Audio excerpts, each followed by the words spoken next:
Caleb Williams has returned to being a national talking point. It happens every couple of months.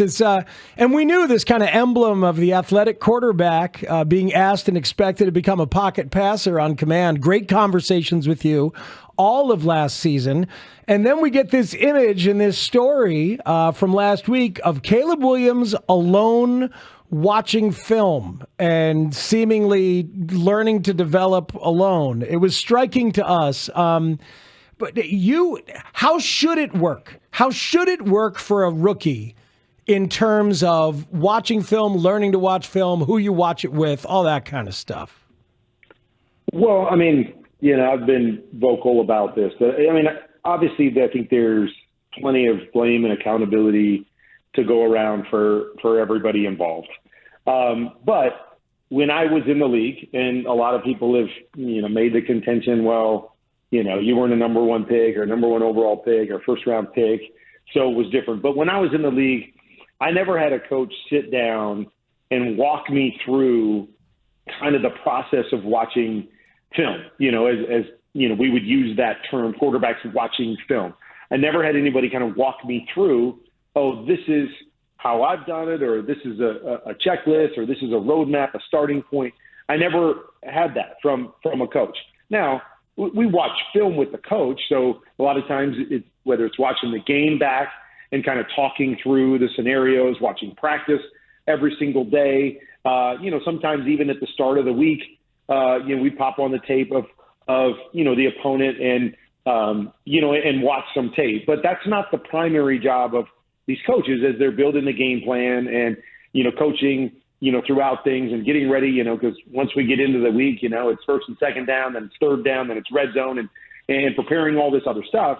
So there's not, like outside time, meaning, outside of the structure of what the day is. For me anyways, it was always on my own. And that doesn't mean, just solo. There might be other quarterbacks in the room, or I might be watching film with my receivers, but it wasn't coach driven. It was player driven. And, the majority of my watching tape was alone, was by myself, whether it was at home at night or early in the morning. If I would go in before practice and I would watch tape on my own, and to me, it really is different for all of us. Like, you might, ask me, and you might ask Peyton, and you might ask Tom, how did you watch film? And we may all give you a different process by which we watch film. Like, I never watched a complete game of my opponents. Like, I didn't go turn on, the game last week of my opponent and watch from start to finish. I didn't do that. I watched situational football. I watched based on, what formations we were going to be in and how teams like to adjust to it. What their third down tendencies were, or, blitz packages to try to get some tells, or I might even watch based on coverage. I want to see all of their cover 3 looks so I can get a sense of maybe how they start and how they adjust to it and all of that stuff. And so it was different for all of us. The amount of tape that we all watched, how we watched it was different, but I just never had a coach walk me through that process. It was a lot by osmosis. It was a lot by asking or sitting in the room with other quarterbacks, veteran quarterbacks that it might be around you and go, okay, what are we watching? How are we watching? What are you looking for? And asking those questions more than it was a coach kind of taking me in and laying it out for me. So, Kurt, I've been a proponent of the quarterback room needing a veteran in it, and I'm glad that the Bears have brought in Case Keenum. How valuable is the makeup of the quarterback room, and is that something that, had there been a veteran QB in there, that maybe might not have happened? I mean, it's possible. But I'll say I was around a number of number one overall picks. And, very seldom did those guys ask me questions, like just kind of sit in the room and dive in, what are we looking at here? They might sit in the room with me. They obviously might listen, or I might, project different things to them of what I'm seeing. But very seldom did they ask me, dive into different questions. Even to this day, I connect with a lot of young quarterbacks and give them my number and say, I'm here. Like, call me. If I can give you perspective on anything at all, so let's just use this as an example. If Caleb were to call me and go, okay, take me through how you watch film. Okay, no problem. And then he could call Tom Brady and he could call somebody else and go, okay, what do you do? Because we all have to develop our own preparation process. But oftentimes we pull it from different things, or we try different things based on what different people tell us. But yeah, I think a lot of it comes down to those young quarterbacks being willing to ask the question, being willing to say, okay, I don't really know this. I haven't really had to do this. Take me through what you do on a weekly basis. Give me your process and show it to me, as opposed to just kind of sitting back and going, okay, let me see what I can gain from this. Because I always say, we don't know what we don't know. And a lot of times we can go into a situation, even a young quarterback going, okay, I've been really good in college and I've watched tape and it seems to work for me. So I'm going to do the same thing in the NFL that I did in college football. And I'm assuming that works. And then you go and you realize, oh my gosh, this isn't working. I'm not seeing it. I don't really know what and now you've got to go and search out what you don't know. But you got to know that first. You got to understand that you're not doing it right, or you don't have it all, or you need to grow in these areas, and you have to be willing to ask. And I think the same holds true for coaches. Is I think there is an assumption with a lot of guys coming into the league that they already know certain things, right? And so my goal is going to be to coach them here and help them to run our offense and get the best game plan in place, and not necessarily to take them through the process of coaching, of watching film. But there's no question that a coach should be willing to ask those questions too. And even if there's a number one overall pick, to say, hey, Caleb, do you know how to watch film? And, and that's an interesting dynamic, right? Because you're asking your number one pick, do you know how to watch film? And that could be embarrassing for him. And you just asking him like, oh, really? I'm a number one overall pick and you don't think I watch film, or you don't know how? And vice versa, for Caleb to be able to go, no, I don't. Like, that's a hard dynamic and interaction to have, because you don't want to offend your number one overall pick, and you don't want to be the number one overall pick that says, I don't really know this. Can you explain it to me? Because maybe that raises red flags to people. So I just think there are a lot of dynamics here, and you got to ask the question. And, you can't be afraid to be embarrassed or to embarrass somebody, because you got to figure out the right answers, and then you can move forward. And it just seemed like in this situation, neither side was really doing that to the level that they needed to. So they could both put their best foot forward. Well, that is a great bit of humanity that you've just brought to the image of how these relationships need to work. And having lived here for every day of this process as hosts and watching it and reading it and dissecting it, it seemed like there was a lot of doubt whether Shane Waldron was up to the task as a communicator, and to kind of navigate that relationship. And there weren't a lot of people around who were quarterbacks and thought like quarterbacks to help navigate that relationship. So we have a lot of empathy for Caleb in this dynamic that you're talking about. We appreciate the balance you're bringing to it.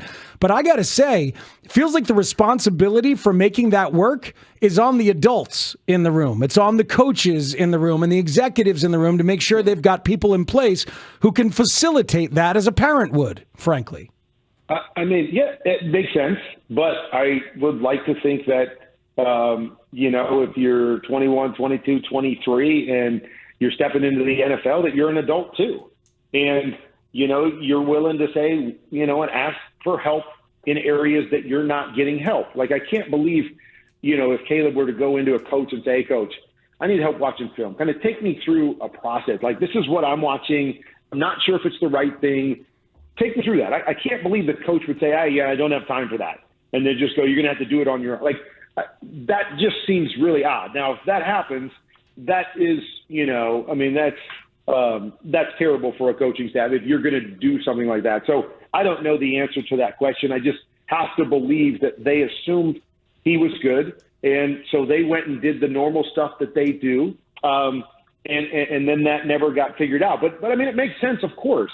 Like, it makes sense to check every box and have everything laid out and, go through every question you may have. But a lot of it, I kind of assume you already figured out during the process.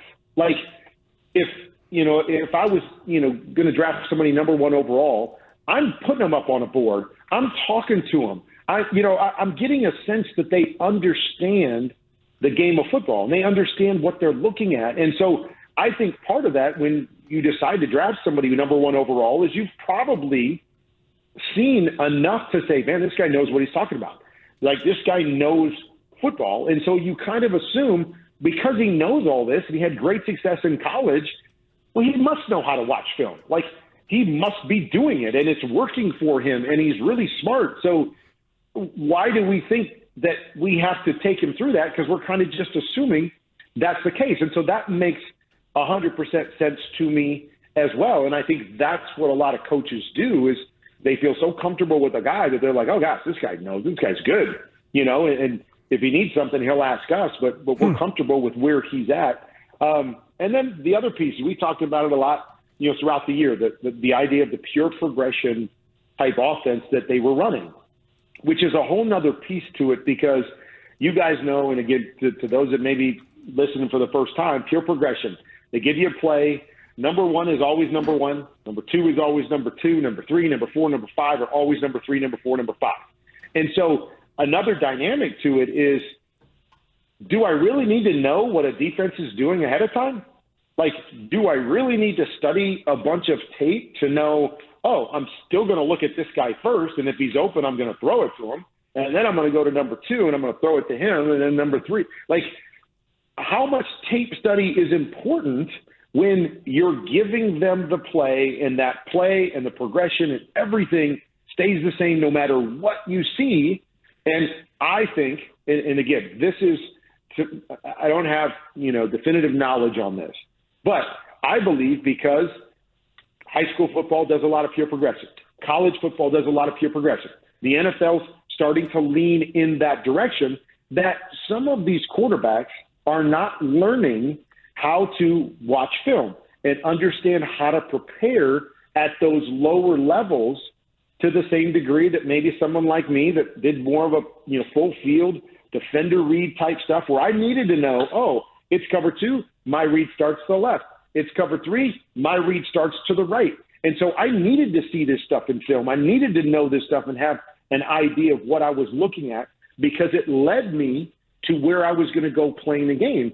The more we have this pure progression stuff, I think the less these guys are really having to dive in and figure out the nuances of tape, because it doesn't really matter at the end of the day if you're saying, whatever coverage it is, we're going to read it this way. We're going to do the same thing. Your footwork's going to be the same way.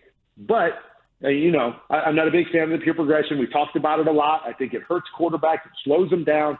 It affects them, in terms of being able to see a coverage and then moving on to the next guy. But I think that's an interesting element that nobody's really talked about, that kind of fascinates me, because there's a lot of that pure progression in college, and a lot of these guys are playing in that. Now, all of a sudden, they're thrown into the NFL with some more different looks, and they've got to be able to decipher that when they've never really been asked to decipher that nearly as much at those lower levels that I did, and I think some of these other quarterbacks did.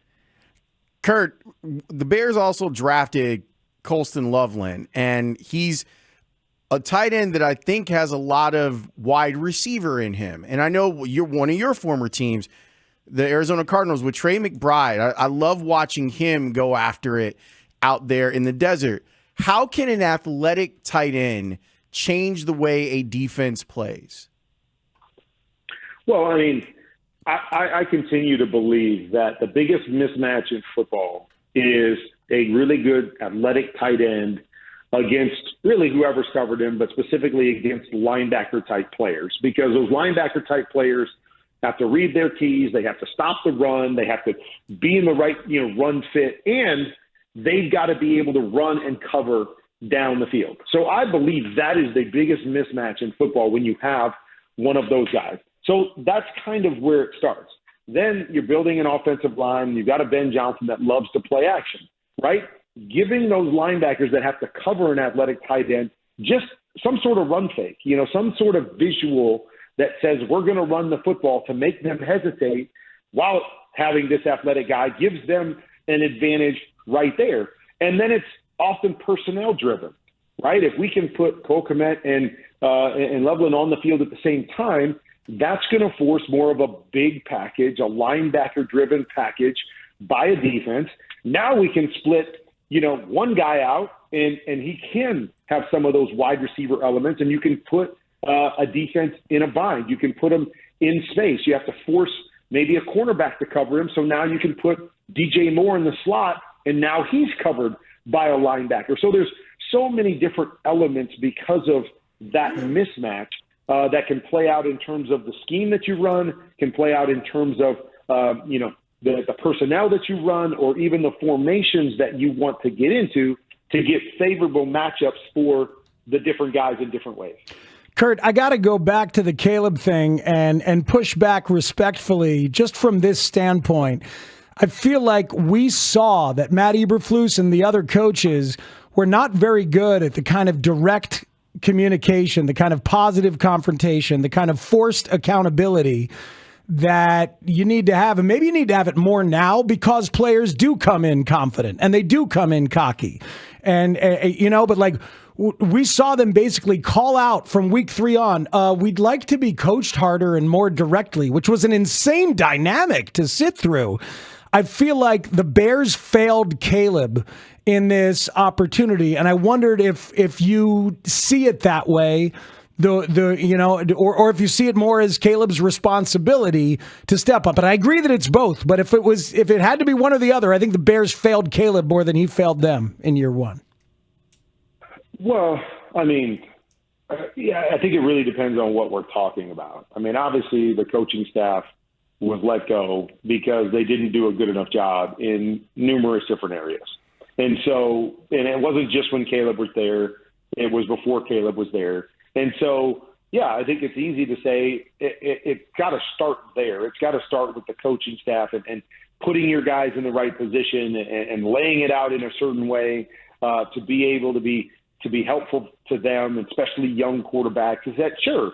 I mean, I will always, put it on the organization to go, okay, it's got to start with you guys of making sure that you're doing this the right way and you're giving the players the opportunity to be successful. And so I have absolutely no problem with them being held accountable for that.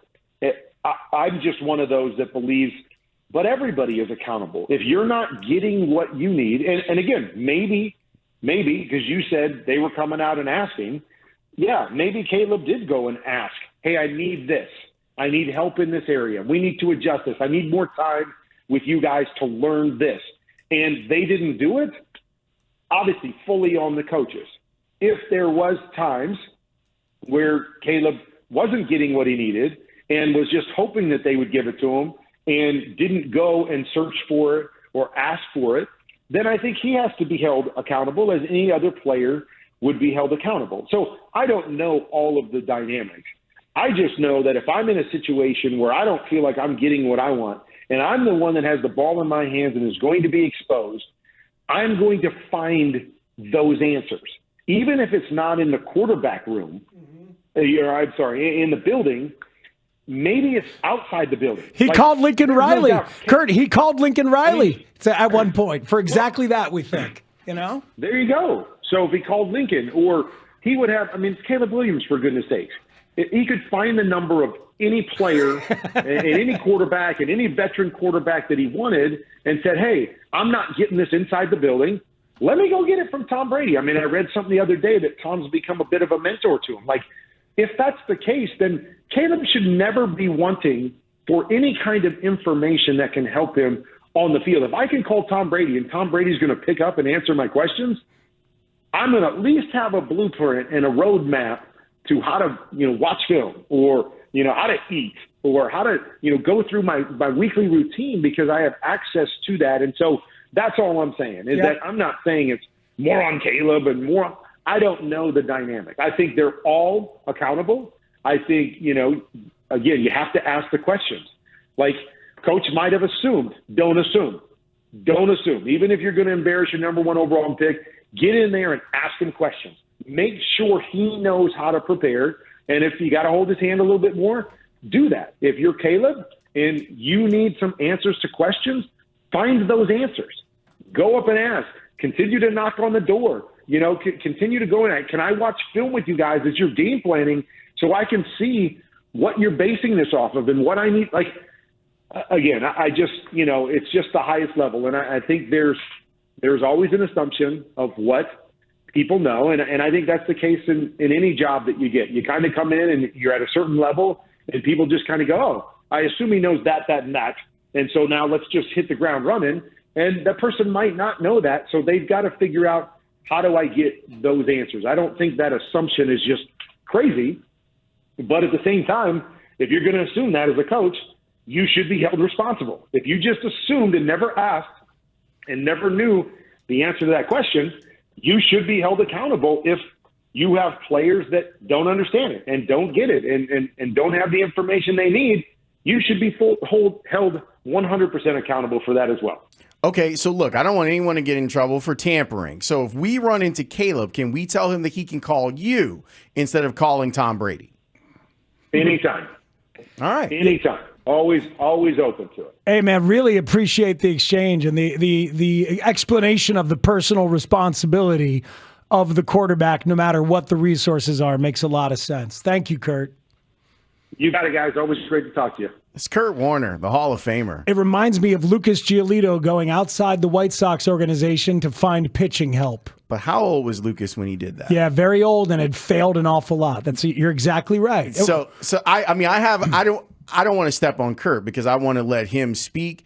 I will say that my experience with college age students is they are afraid to ask. I totally get it, but this is a different kind of college-age student, theoretically. I know. So theoretically, he's doing a lot of work there, though. But it's an emblem of the empowered athlete in ways that we've discussed. And this organization was like, no, he knows it. He's got it. He's going to help us and save us. See, I feel like when we're talking about this, that this is more essay question than multiple choice.